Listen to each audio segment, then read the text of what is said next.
ایک روزہ چھوڑنے پر ان دنوں کتنا فدیہ ہوگا؟ عائشہ فروخ صاحبہ نے پوچھا ہے. لیکن بات یہ ہے کہ روزہ کیوں چھوڑا؟ ایسا نہیں ہے کہ کوئی بھی آدمی روزہ چھوڑ دے اور پھر وہ فدیہ دے دے.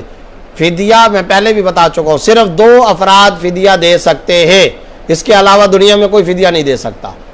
نمبر 1 شیخ فانی، ایسا بوڑھا جو آج روزہ رکھنے کی استطاعت نہیں رکھتا اور ظاہر ہے کہ مستقبل میں بھی روزہ رکھ نہیں سکے گا. ایسا بوڑھا 80-90 سال کا اور اس کو اتنی طاقت نہیں، قوت نہیں، کمزوری ہے، تو ایسا بوڑھا فدیہ دے سکتا ہے. ایک تو یہ آدمی ہے جو روزہ اگر چھوڑتا ہے تو ٹھیک ہے چھوڑ سکتا ہے، اس کی جگہ پر وہ فدیہ دے دے.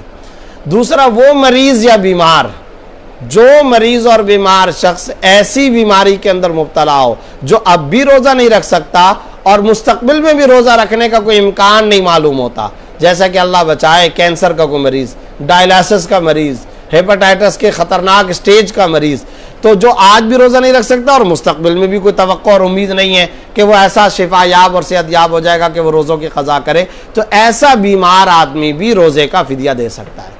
اس کے علاوہ کوئی بندہ روزے کا فدیہ نہیں دے سکتا. ہمارے ہاں آج کل عجیب معاشرہ ہے، بس آئے دن مسئلہ پوچھتے ہیں، جی وہ روزہ چھوڑ دیا، فدیہ بتائیں کتنا. فوراً فدیہ کا پوچھیں گے.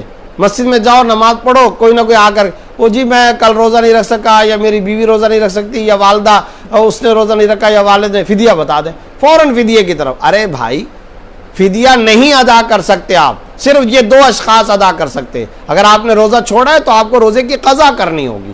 صرف وہ شخص فدیہ ادا کر سکتا ہے جو آج بھی روزہ نہیں رکھ سکتا، روزہ رکھنے کی استطاعت نہیں ہے، طاقت نہیں ہے، قوت نہیں ہے، اور مستقبل کے اندر بھی روزہ رکھنے کی استطاعت اور طاقت نہیں ہے.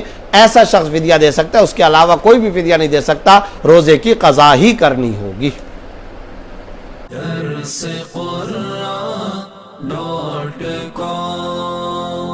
www.darsequran.com